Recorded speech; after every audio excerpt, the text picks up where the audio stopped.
ঈদুল আজহার কুরবানির বর্জ্য দ্রুত ও সুশৃঙ্খলভাবে অপসারণ করা আমাদের একটি বড় চ্যালেঞ্জ ছিল।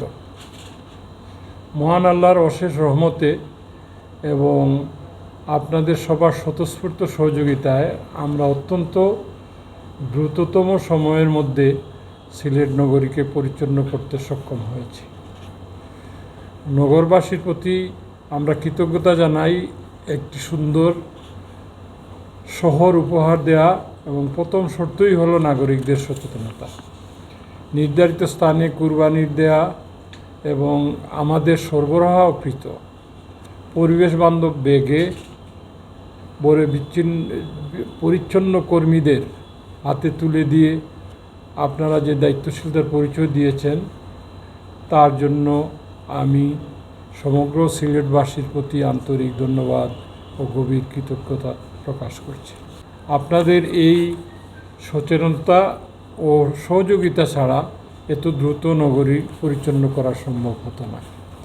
এখানে আরও উল্লেখ করতে চাই, আমরা পচনশীল ব্যাগের সাথে আমরা জীবাণুনাশকের জন্য আমরা ব্লিচিং পাউডারও সরবরাহ করেছি। আমি বিশেষ করে আমাদের সিটি কর্পোরেশনের কর্মকর্তা কর্মচারীদের প্রতি ধন্যবাদ জানাই।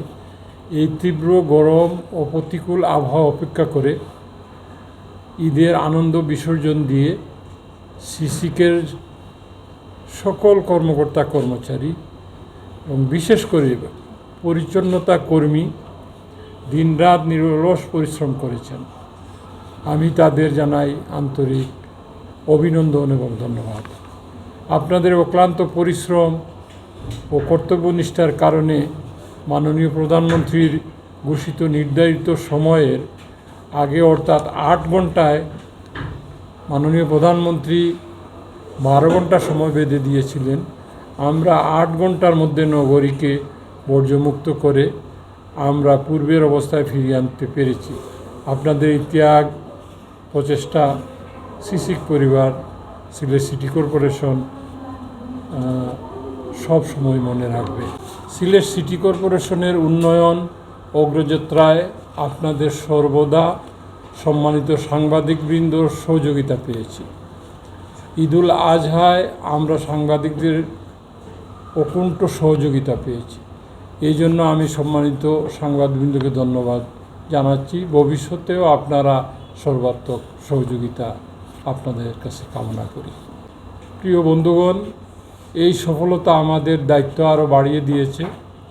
ভবিষ্যতে যে কোনো উৎসব বা দুর্যোগে আমরা এর চেয়ে আরও দ্রুত আধুনিক ও চমৎকার নাগরিক সেবা নিশ্চিত করতে পারব বলে বিশ্বাস করি। আমাদের এই পরিচ্ছন্নতা অভিযান শুধু ঈদের জন্য নয়, এটি বছর জুড়ে অব্যাহত থাকবে।